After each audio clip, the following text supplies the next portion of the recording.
Last week on The Dreamers, we've talked about this, Chris.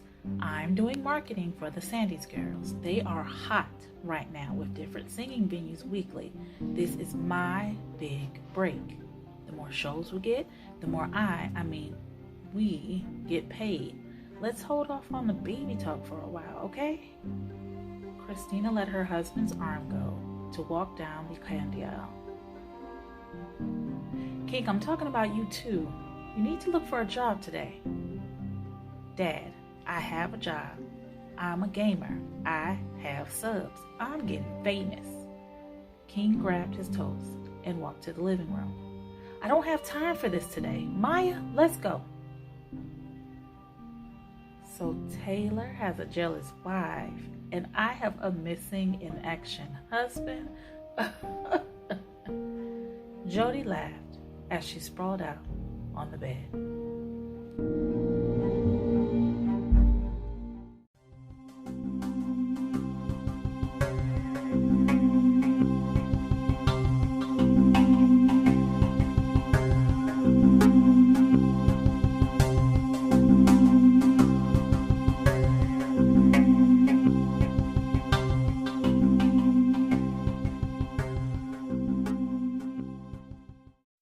Good evening, family.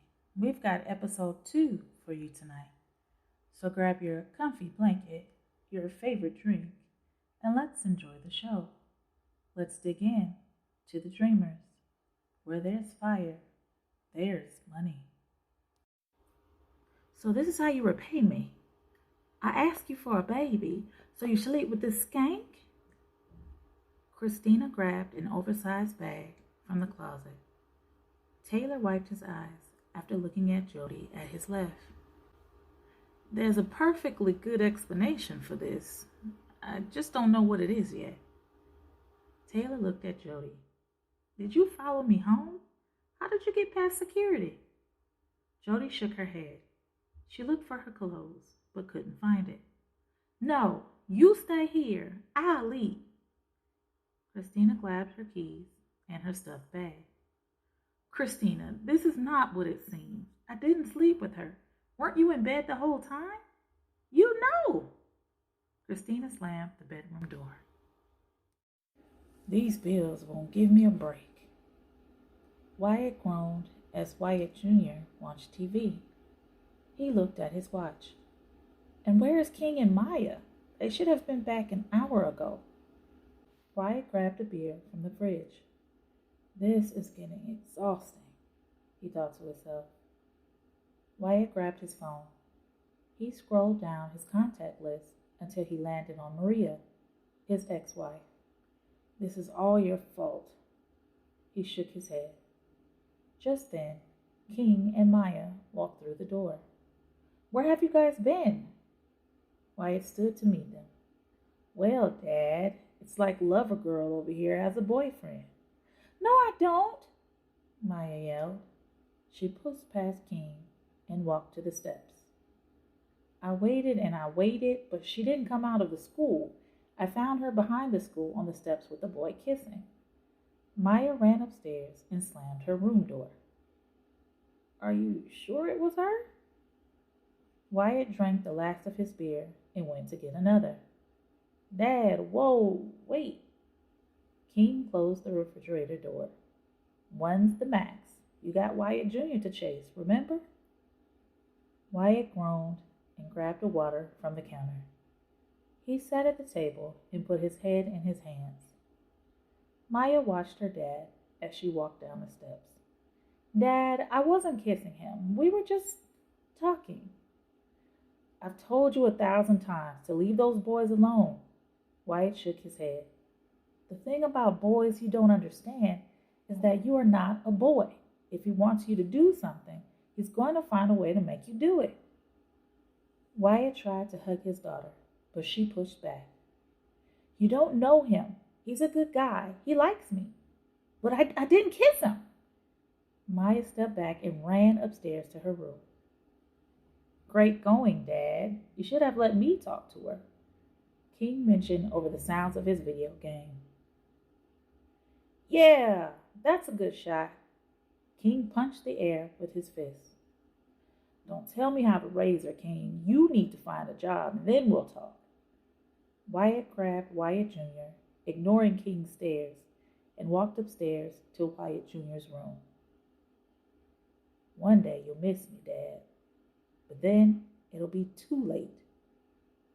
King yelled up the stairs, then turned back to continue his game.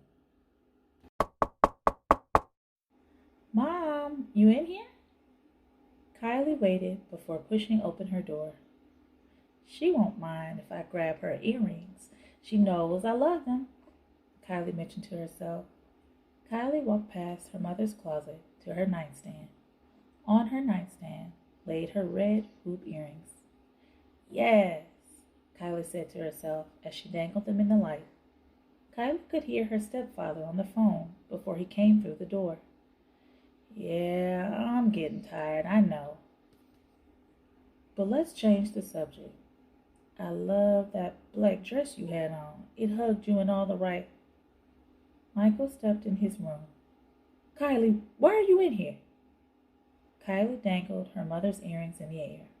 She walked past Michael and turned to speak, but Michael slammed the door in her face. Was he talking to Mom?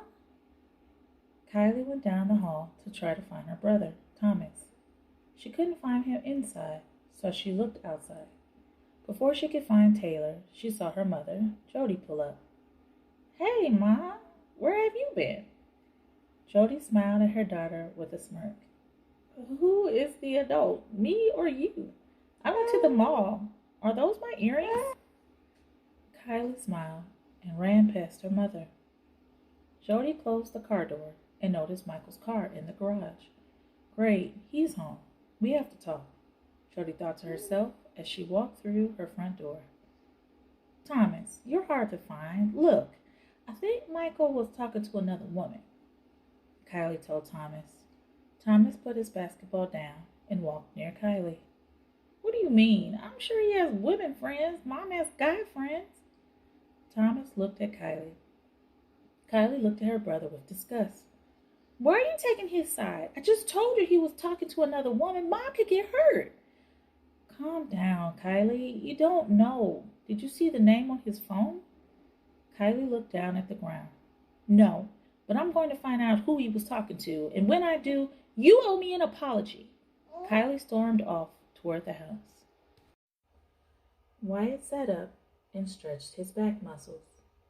He had been working longer than normal hours due to the light bill that was higher than usual. I have to get my furnace fixed, Wyatt thought to himself. He stopped at his normal stop and waited to see if anyone wanted to get on or off. He looked to his left and noticed a police car stopping behind him. He checked to see if his seat belt was properly secured and that his driving documents were in plain view. The police officer knocked on the bus door. Good evening, Wyatt. How have you been? Wyatt smiled at the police officer before him. Marcus and Wyatt went to junior high together. They played in the junior varsity football league together.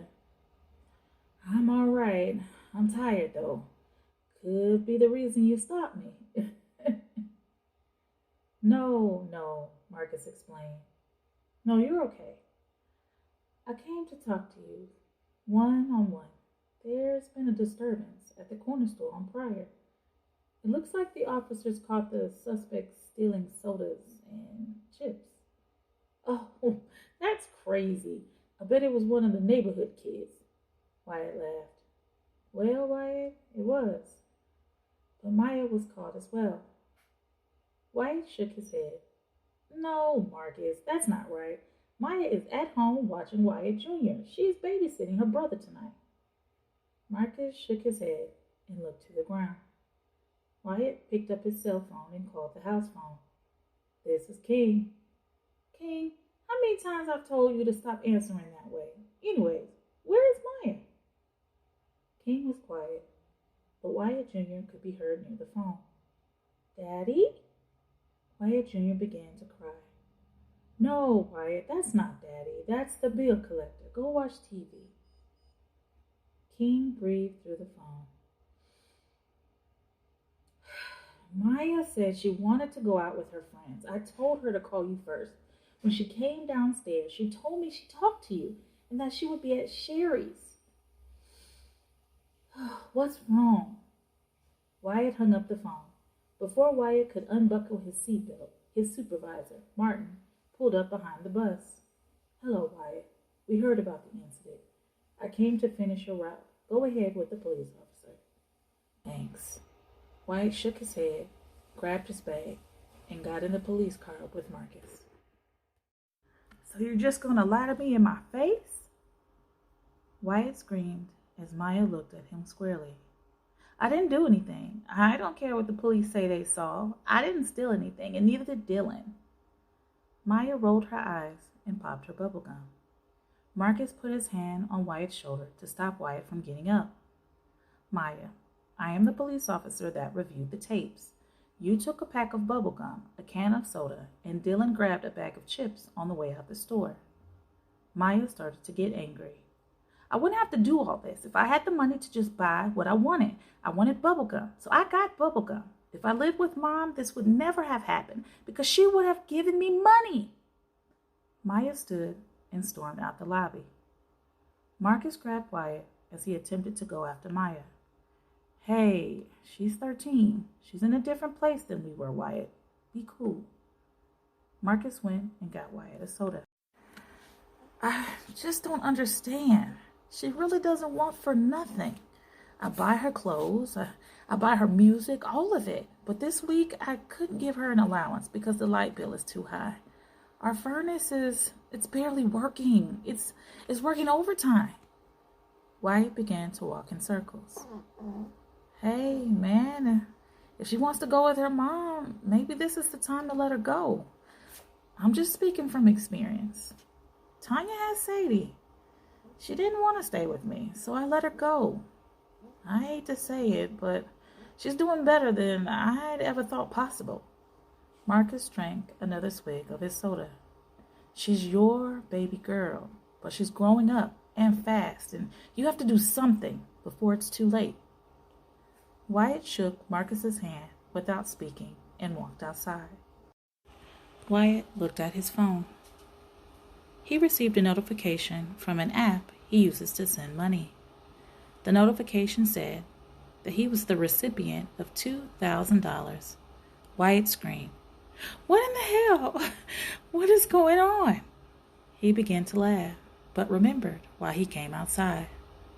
Maya, where are you?" Wyatt looked around the parking lot. Wyatt ran back inside the police station. "Marcus, she's gone again." Marcus grabbed his coat and followed Wyatt outside.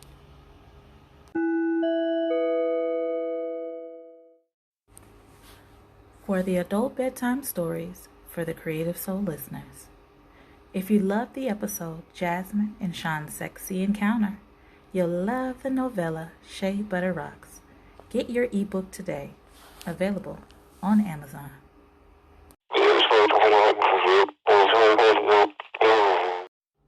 We weren't talking for that long. She doesn't even have a bike. There's no way she got that far. Wyatt spoke to Marcus. Marcus looked around and turned on his searchlight. Hey, I have a team out looking for her. I also told them to find Dylan as well. Apparently, his brother released him from the police station. He's a cadet in training. Wyatt shook his head and kept looking out the window. Marcus and Wyatt looked toward the right, and both could not believe their eyes.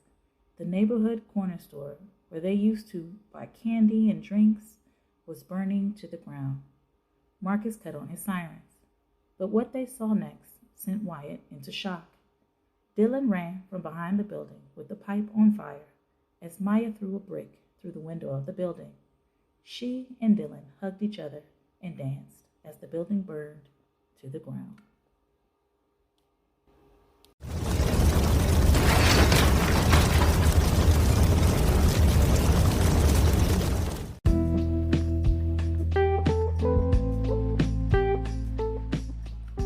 Next week on The Dreamers.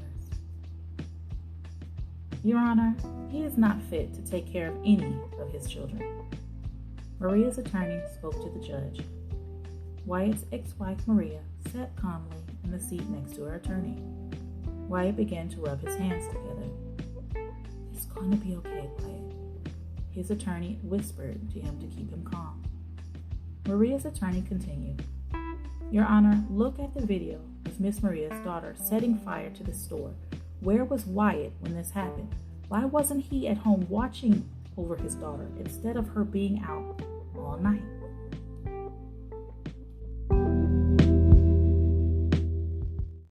Thanks for tuning in. If you'd like to be featured on Adult Bedtime Stories, send an email to adultcreativesoul@gmail.com or feel free to send a message. The link is in the show description. And as always, we are PG-13 family, so keep it spicy and tantalizing, but always tasteful. Did you know Kamani, aka the adult storyteller, is also a fictional author? Check out Shea Butter Rocks on Amazon today. Would you like to support our podcast? Click the link in the show description or go to our Patreon page, Adult Bedtime Stories. If you listen to our podcast on Apple, please remember to review us. Each review will help us become a better podcast for you. And I would like to leave you with a quote to help you begin to write the night away. Logic will get you from A to B. Imagination will take you everywhere. That's by Albert Einstein. And that's it for the night. That was episode 2 of the short story series, The Dreamers. If you've missed episode 1, don't forget to listen on your favorite podcast platform. And tune in next Sunday for episode 3. A picture will cloud the air.